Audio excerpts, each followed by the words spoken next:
Talking with people with music in their genes, their blood, and in their soul. You are watching Musical Interlude.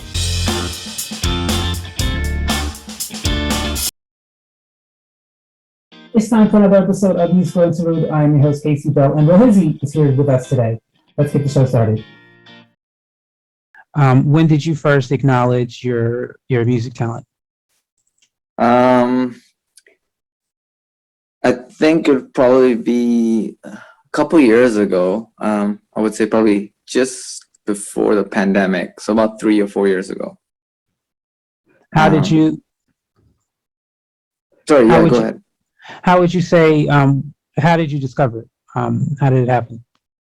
I think it was I was doing covers on Twitch. I started streaming. I had a very small community, but extremely supportive one, and it slowly started growing. And I started interacting with other experienced musicians, people who were further in their musical career than I was.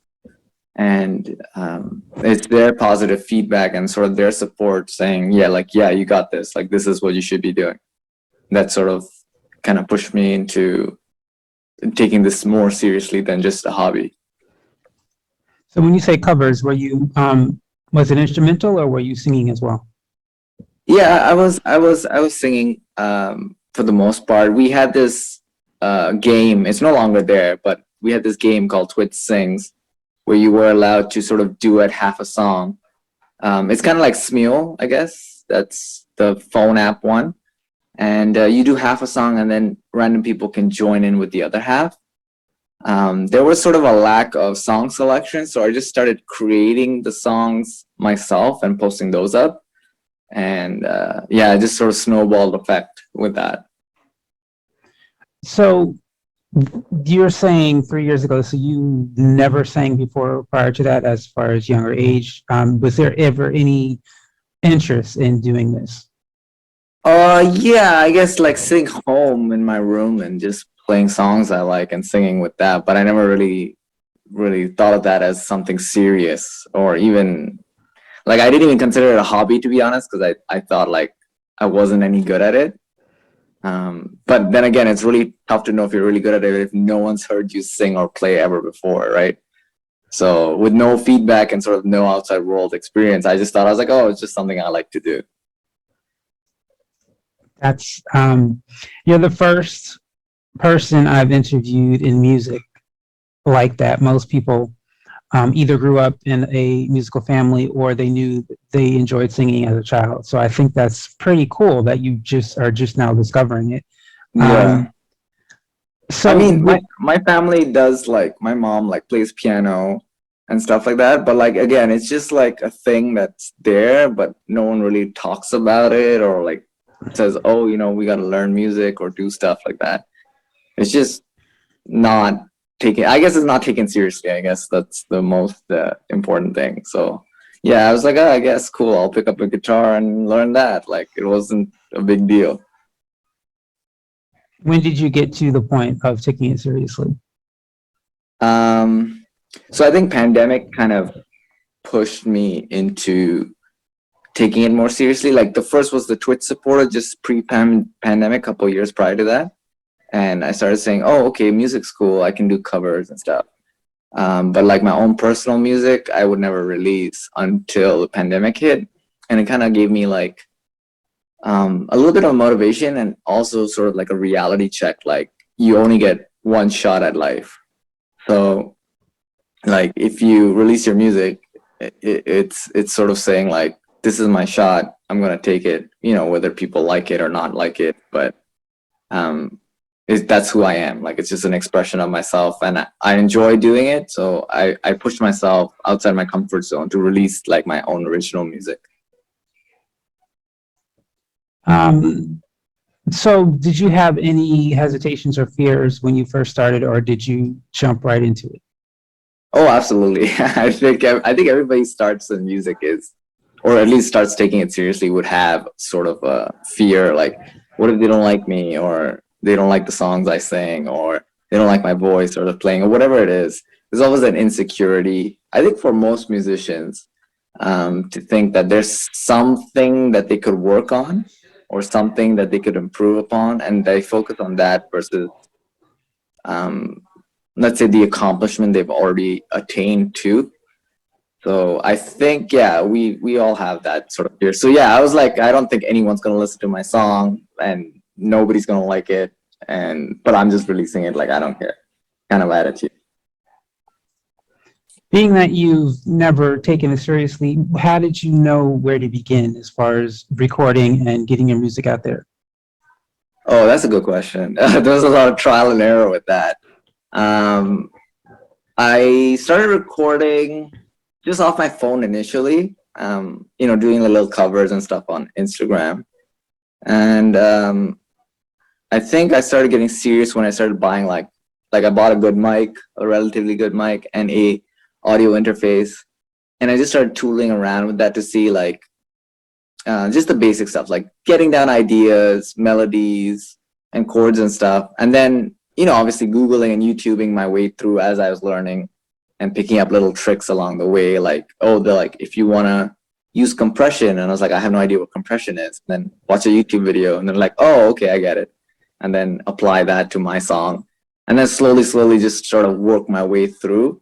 And I knew I wanted to release to Spotify because I guess that was the easiest method. And so they're like, you need a distributor. So I'm like, crap, I don't know what a distributor is. Then I Google that, look that up. Then I was like, oh, there's like hundreds of them. I was like, which one do I choose? So then I look up like, which is the best distributor? And they're like, based on music or what you want to do with your music, choose this person or that person or distributor. And yeah, it was a learn as you go process. And it took a lot longer for me to learn the process and to actually do it. But I think that applies with pretty much most everything. So yeah. So talk about your latest project. What inspired you? So you're used to doing covers. What inspired you to start creating your own music? I think it was, I don't know. I think it was when I started looking at music differently to other people. And when I would explain a song to like a friend or not even a musician friend, but just someone who enjoys the same kind of music that I listen to. And I would like pinpoint like these little things in the song that most people would just bypass over, nuances or like a little instrument or like something in the background. Like, look, this is like sort of chaining in these melodies and he's like using this sort of like cascading flow. And they're like, what are you talking about? It's just a good song. And I'm like, no, but I'm like, you don't hear the levels of like complexity like in the song. And they're like, no, it's just a good song. So I think I started like self-reflecting. I was like, am I the only person who thinks this? And then like through the Twitch community, when meeting other musicians, they're like, no. They're like, we heard that too. So then I was like, oh, okay, we have something in common here. So when I started layering songs in my head, like the first time everybody just enjoys the song, but by the third or fourth time for me, I'm just like, oh, the guitar is here, bass is here, this is doing this is doing this. Once I started layering it out, then I was like, you know what? I have song ideas in my head. Maybe I should layer them out on like just my computer. So I have this cool idea. Then I start tinkering around, getting those layers out. And then at the end of it, I was like, oh, this is a pretty good song, actually. I was like, I just had a cool idea. So talk about one of the songs that you on the album. I don't want to say favorite, but one of the songs that you like to share the process, as well as if there was someone who inspired it or an event that inspired it. What inspired the song? I think most of my music is inspired in some way or some form, but I feel like the one that I just released, Feels So Good, would probably be the most sort of nostalgic, because I think growing up with sort of like the king of pop, like Michael Jackson, and then like following through the era of Prince and like Stevie Wonder, and then kind of working on now to present day to like Bruno Mars, The Weeknd. They all sort of like draw from this main character, and the main character being sort of Michael Jackson, and arguably I guess you could say like Prince and James Brown. But it's without them that I don't think music would be that significant. Not as in songwriting, but just I think because like I love Michael Jackson, so I used to like replay the songs, memorize the dance moves for like his music videos, and I think that was like sort of engraved in me. Like music is cool, like music is this outside world, outside of yourself, kind of thing. So I think "Feel So Good" is that homage to like old school '80s pop, and I think without pop and without the old school, the kings of their generation, I don't think even music or even our industry would be the way it is that it is today.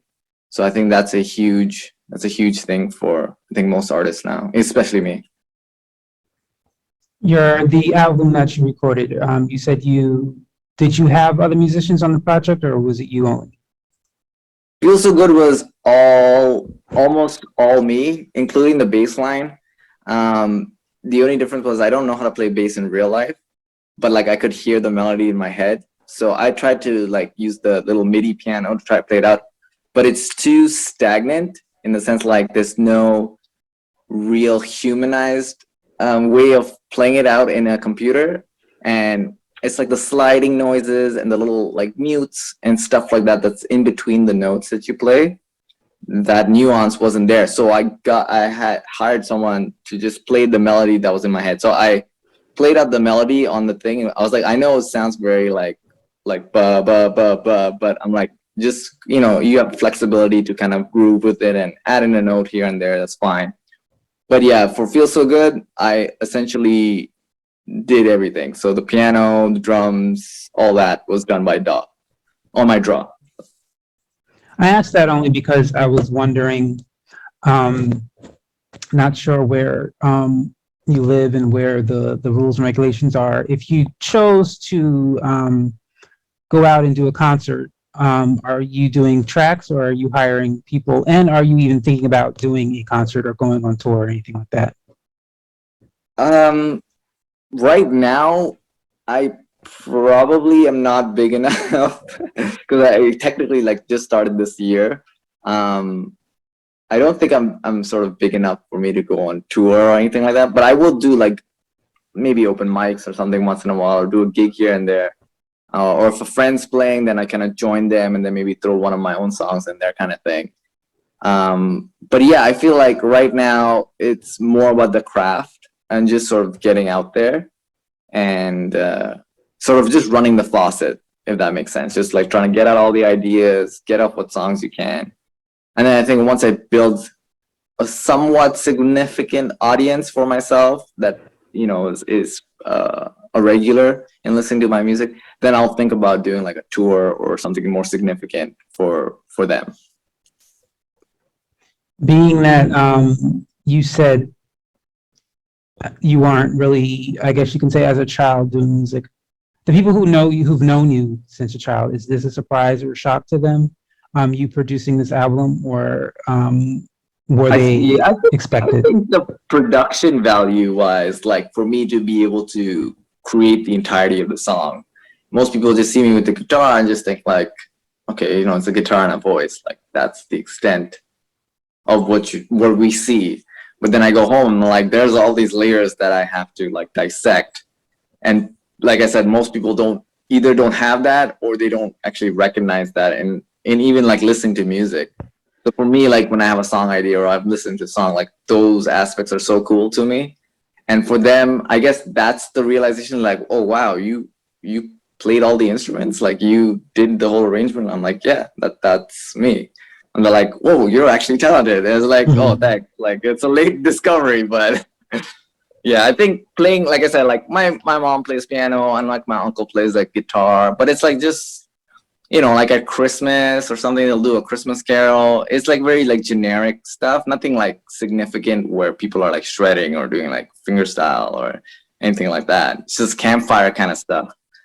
And so when I broke out of that idea that it's just a campfire thing, then I started putting out songs where you're like, oh yeah, I did this arrangement, and I'm explaining to them the detail of what I did, and they're like, what? Like how did you even think of that? And I was like, it's just there in my head. I can't really explain how to think that way. In your process of production, now with what you know now, and someone said, "Hey, I want to start a music career," what are some of the advice would you give them from your personal experience to help them not make the same mistakes? I think, yeah, I mean, I think mistakes are important to make because it sort of filters out where exactly you want to go, especially if you're not sure with your music career. Like you're like, I'm not sure if I'm going to make it. Is this what I'm supposed to do? There's certain mistakes that you should make just to kind of narrow down and make sure that this is the right path for you. But I think the biggest, most obvious thing that I would say to anyone starting music is do research first, you know, understand how it is to put on a song on Spotify. Something as simple as that, like YouTube that, like how do I make a song and put it on Spotify versus like making a song, having it ready and then like panicking when you're like, I got to put this out somewhere. So understand the business aspect, like just the fundamentals, nothing crazy. And make sure when you record, especially if you're in a home and not a studio, most of us are, the recording is understood and it's clear and it's well sort of recorded in the sense that there's only so much, like even if you hire a producer or someone online or a mix engineer, there's only so much they can do with a bad recording, right? You want that recording to be, I know circumstances you're at home, it's not the best, but as best as you can possibly make that recording, get that down. And I think a lot of people focus on buying expensive gear, like a $2,000 mic and like a $500-600 interface and stuff like that, but their room's not really soundproofed. And then you're like, oh, this mic's picking up all the stuff. Well, it's a $2,000 mic. You would expect it to pick up all that stuff, right? So you kind of have to balance the books a little bit. So focus on a really, like getting down the recordings and getting down like your whatever program you use, just how to get it down right. And then you can send that off to whoever and they can polish up a good recording or a good session. So I made a lot of mistakes where I had poor recordings and then I tried my amateur at the time, sort of like reverb and, you know, echo and send tracks, all the fancy stuff. But then they're reverbing all that extra noise, all that extra space, you know, and then it just doesn't sound good. So if you can nail down how to record your voice and a guitar or whatever else you use, I think that's the most important thing, because you can then work with that. Anyone can work with that.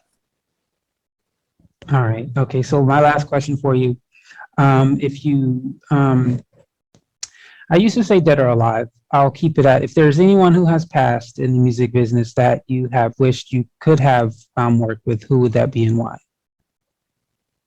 Oh, so is it only past or is it? You know, I'll let you do, you can do both, one who's passed and one who's still alive. Okay. So past, I think I have to say Michael Jackson. I think that's for obvious reasons. He's sort of like, if you watch behind the scenes, the genius behind like all his songs. He goes, I want it like this. Even his music videos are like his ideas, like this. Very methodical in his process. And I love that. I love the idea that he controls not only the music aspect of it, but the entertainment aspect of it as well. Present wise, I would have to go with John Mayer. I've said this to all my friends. I think songwriting wise, the way his ability is to write a song that almost anyone can relate to, is almost written for them in some sense. His articulation of giving a message but creating a story, that whole infrastructure that he's created for himself is really like awe-inspiring. So past and present, those would be my two guys. Feels so right, and it feels so good. No we're holding back, we got nothing to lose. It feels so right, and it feels so good. No we're holding back, we got nothing to lose.